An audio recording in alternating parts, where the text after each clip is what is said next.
একটা খুব নোংরা একটা ল্যাপটপ দেখছেন, প্রচুর ধুলা কিবোর্ডে, ডিসপ্লেতে। কিন্তু ল্যাপটপ তো একটা ডিভাইস যেটা যত্ন করতে হবে, পরিষ্কার রাখতে হবে, মেনটেন করতে হবে, তাহলেই তো অনেকদিন ব্যবহার করা যাবে, তাই না? আমরা অনেক কাস্টমারকে দেখি, তারা ল্যাপটপ আমাদের কাছে নিয়ে আসেন, ওয়ারেন্টিতে আনেন বা সার্ভিসে আনেন। ল্যাপটপটা না খুব বাজেভাবে ইউজ করা, কখনো একটু পরিষ্কার করে না, সবসময় চার্জে লাগিয়ে রাখে। কাজেই একটু সচেতন হলেই এই ল্যাপটপটা কিন্তু অনেক বছর ব্যবহার করা যায়।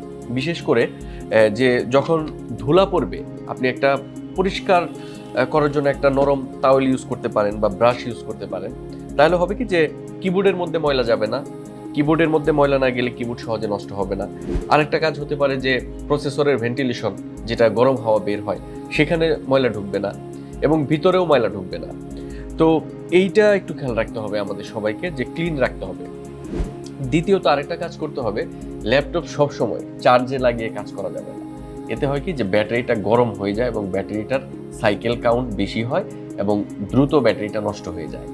আর আরেকটা কাজ আমরা করি, সেটা হচ্ছে ল্যাপটপ যখন ব্যাগে ঢুকাই, তখন এই ল্যাপটপের সাথে আশেপাশে উপরে নিচে অনেকগুলা ফাইল, অনেকগুলো প্রোডাক্ট, অনেক কিছু নেই, তাতে হয় কি যে ডিসপ্লেতে একটা চাপ লাগে। কাজেই ব্যাগে একটা ল্যাপটপ এবং যদি জায়গা থাকে অ্যাডাপ্টার, এর বাইরে বেশি কিছু নেওয়ার দরকার নেই। কারণ ল্যাপটপের যে ডিসপ্লেটা আছে না, এটা খুবই সেন্সিটিভ। এটা যদি চাপ লাগে তাহলে কিন্তু নষ্ট হয়ে যায়।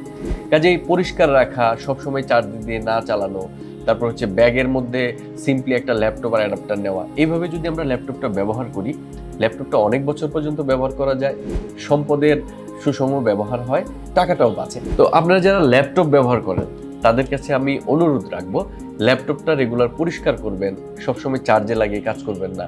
ল্যাপটপ যদি কোনো একটা ব্যাগে রাখেন, ওই ব্যাগে ল্যাপটপ ছাড়া অন্যান্য পণ্য রাখবেন না। তাহলে হবে কি যে ল্যাপটপটা আপনি অনেক বছর পর্যন্ত ব্যবহার করতে পারবেন।